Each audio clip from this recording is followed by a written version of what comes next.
À l'ordre du jour de l'agenda de ce Conseil, les situations relatives aux droits de l'homme qui requièrent son attention doivent présenter le caractère de l'urgence et surtout être d'une gravité qui le justifie. À cet égard, ku rutonde rw'ivyo kwigwa n'inama ibijanye n'agateka kazina muntu biyerekeye ni gusa ihonyangwa ry'agateka ku rugero bigaragara ko vyihutirwa kandi ko bikabije.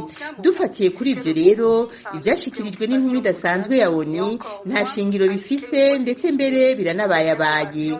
Vyongeye hashikirizwa icegeranyo gisubiwemwo c'ihonyangwa ry'agateka kazina muntu kw'isi.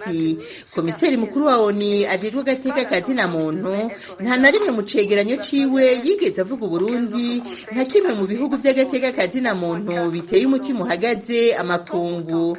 Eka kandi nta na hamwe yigeze avuga itituka ry'agateka kazina muntu mu gihugu canje.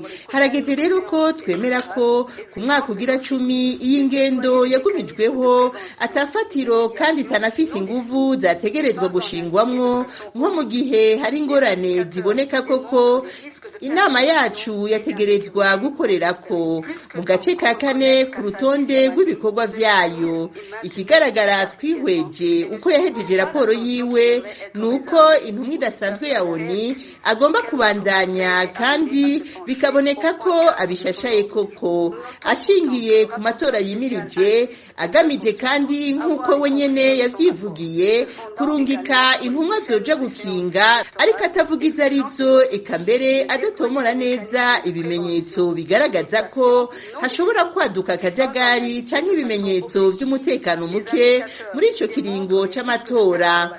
Et d'insécurité en cette période. Nous notons pourtant que le rapporteur spécial insiste et veut poursuivre, avoir les conclusions de son rapport, se fondant également sur les prochaines échéances électorales, exigeant selon ses dires de déployer des mécanismes de prévention et de médiation non définis et sans en indiquer de façon objective. Madame la vice-présidente, Mufasoni icegera c'umukuru w'inama, ubu butumwa bwabuhewe kuri leta yacu nta nkeka ko ari ku nyungu z'umugwi w'abagwanya ubutegetsi bw'abarundi. Abo bahisemwo kubiba ubwoba mu mitima y'abanyagihugu, gutsimbataza ukwinubana kugira bacanishemwo abana b'u Burundi, guteza akajagari bizeye neza ko ari bwo buryo bwonyene bushobora kubashikana ku butegetsi badaciye mu buryo bw'amatora nk'uko ibwirizwa shingiro ryacu ribitegekanya. Sans passer par les voies démocratiques décrites dans notre loi fondamentale.